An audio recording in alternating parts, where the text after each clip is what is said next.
Hello and welcome to Body and Spirit, a Buddhist approach to physical and mental health.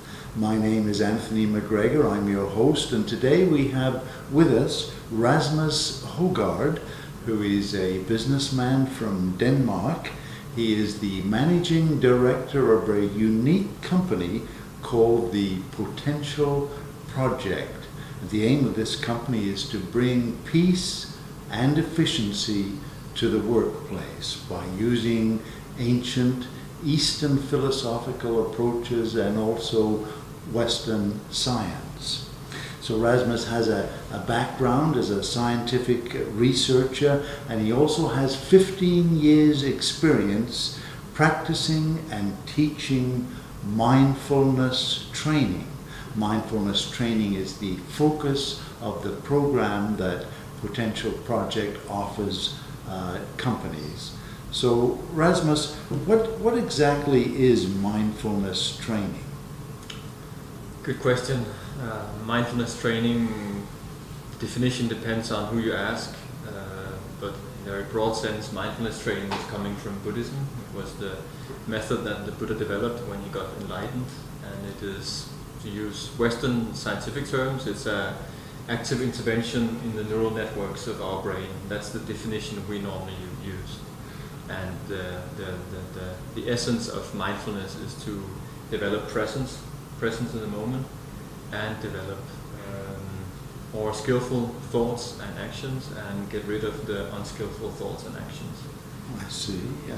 And it is the focus of your program, the Potential Project program. Yes, it is. To become a mindful person. Exactly. Okay, yeah. So you've said that the mind is the beginning of everything. It is from the mind that actions originate, good actions and bad actions, violent actions, loving, kindful actions. How exactly do you create this mindfulness state? You mean how you create it through mindfulness training, or in an organization, or? Right. Yeah. What is the training that produces this mindfulness state? So the training is very basic. It's basically very simple, however very difficult. You train yourself in always returning to the present moment by simple methods of counting, of observing the breathing, of dealing with the distractions that comes in.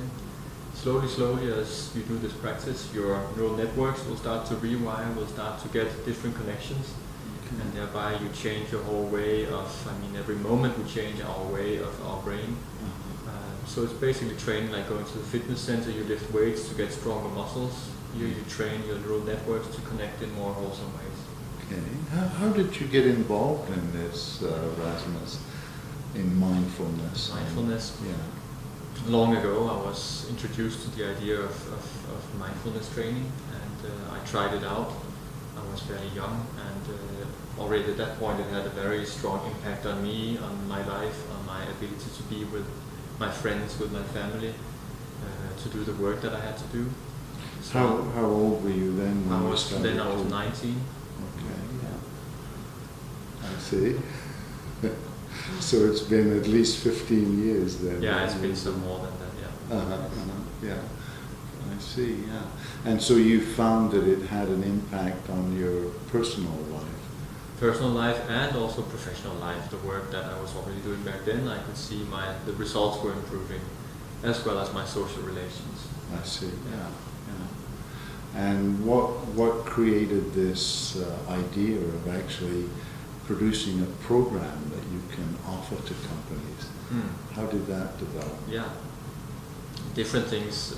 Mainly, I found this to be very helpful for myself. I found myself more happy, being more able to bring good things to other people. And I thought this is a very worthwhile thing, a very good way of living your life. So I thought it would be a good idea to spread this as much as possible. And definitely one place that it is very needed these years is in corporations, because there's a lot of power in the corporations.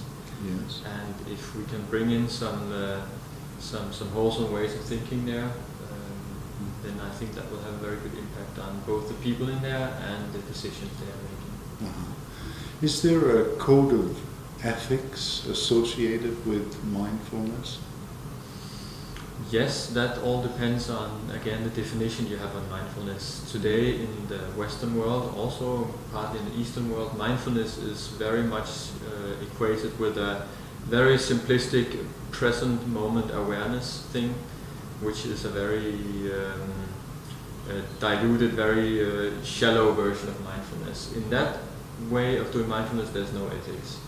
However, in the original tradition that originates from the Buddha, there's a lot of ethics there. Mindfulness contains, well, right mindfulness means mindfulness in the moment with ethics and with some insight. Okay. So there's definitely ethics in mindfulness. Okay. So what if a person who's taken this program is very ambitious and wants his boss's job, for instance, and has found a way that he could make his boss look bad so that he would take early retirement and he could get the job? Would mindfulness play a role in how that person made a decision? Hopefully it would, yes. What I experience with people taking on this practice is that they come to peace with themselves. And when you come to peace with yourself, you come to peace with the people around you in a higher degree than you would before. So whether someone wants to knock his boss out of the room, that's hard to have an influence on. But the way it is done can be very different. So I think there's nothing wrong in taking the position of your boss. If he's not good enough, then you're better. But the way of doing it, definitely you should do that with ethics, meaning being moral in the way you do it. Do you see any conflict between ambition and the ethics that results from mindfulness? I think the very creator of mindfulness, the Buddha, he was extremely ambitious. And if he hadn't been that ambitious, he wouldn't have developed this method that has been helpful for so many people. So I think ambition is very, very important for anyone who is, whether you're just working or you're doing mindfulness or being a parent, whatever you do, I think you should have high ambitions, otherwise you won't get so far with what you're doing. And then the definition of one of my teachers, Alan Wallace, is mindfulness is making your mind serviceable, making your mind more effective in doing the things that you want to be effective in. So it's very important to have the ethical aspect all the time. Yes. If you have that as the foundation, then mindfulness is fantastic to make you better in what you want to do. Okay. I guess, we don't usually think of the Buddha as being ambitious, but in a sense he was, because he was very determined to reach enlightenment. Yeah, he was sitting there for 6 years, yes, doing nothing else, lots of pain, right, no food. Right. Yeah. So that was definitely ambitious, but I guess it was an ethical ambition too. So I guess as long as your aims are okay and ethical, there's no problem with being ambitious. Yeah. What have people said about this program, Rasmus, after they've taken it? What are some of the reaction of employees who've taken the mindfulness training program? Yeah, there are some very generic things that comes out of the programs that we see in evaluations, but also in the things that people tell us. And the first thing that people start to talk about after a week or two is a mental and bodily relaxation, more feeling at ease with things. Then after a few weeks, many people start to talk about more general mental well-being. They don't feel worn out at 4 o'clock in the afternoon. They don't get so easily upset with their colleagues or at home. And that's the thing that many people come and tell us, that it's very helpful for the work, but it is more so helpful for the private life. Their relations to their children, partner, and these things is really improving.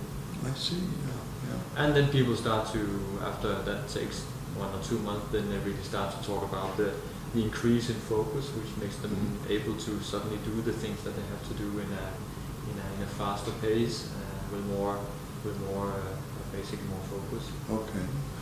So it has helped people in their relationships with their colleagues and also with their family, and also improved their efficiency and productivity.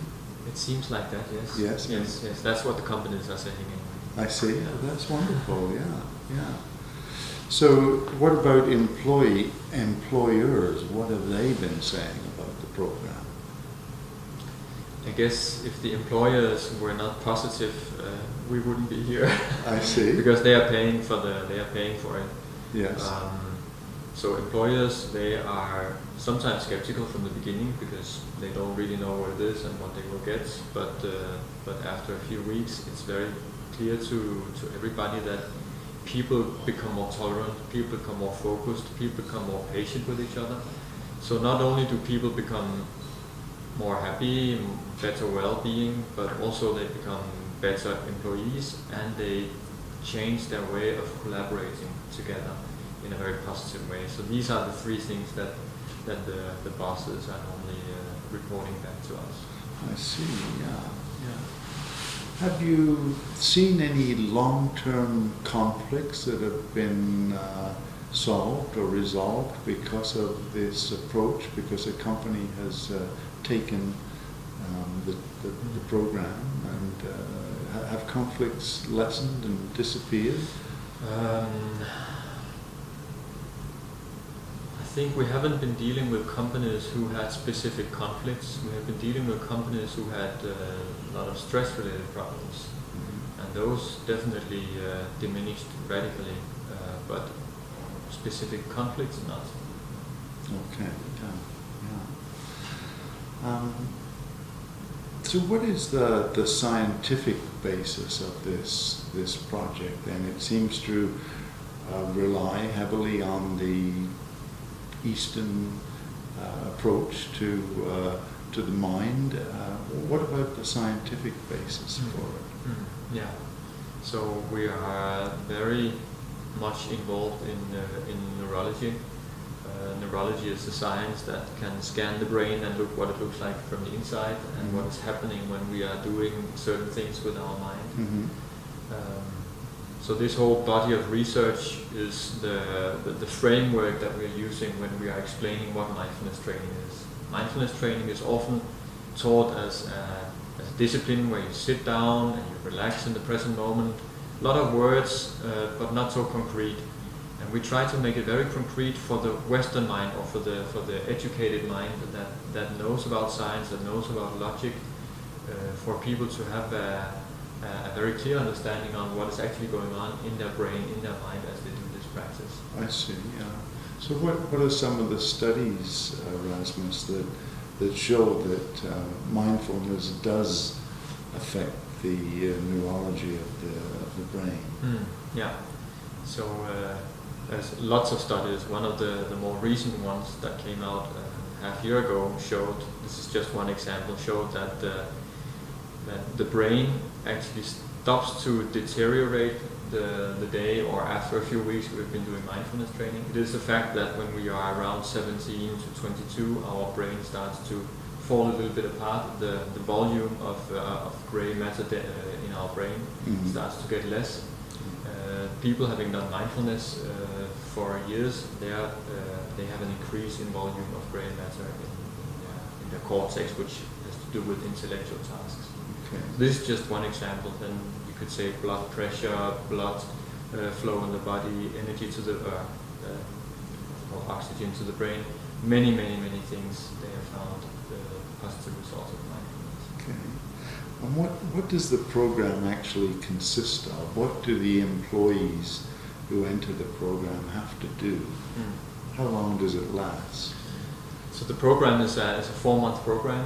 Yes. And it starts with a 3-hour workshop where we are introducing what is mindfulness and why it is helpful for this life. Yes. And what is the scientific explanation, what are the scientific findings. Yes. And then we explain exactly how to do the mindfulness training.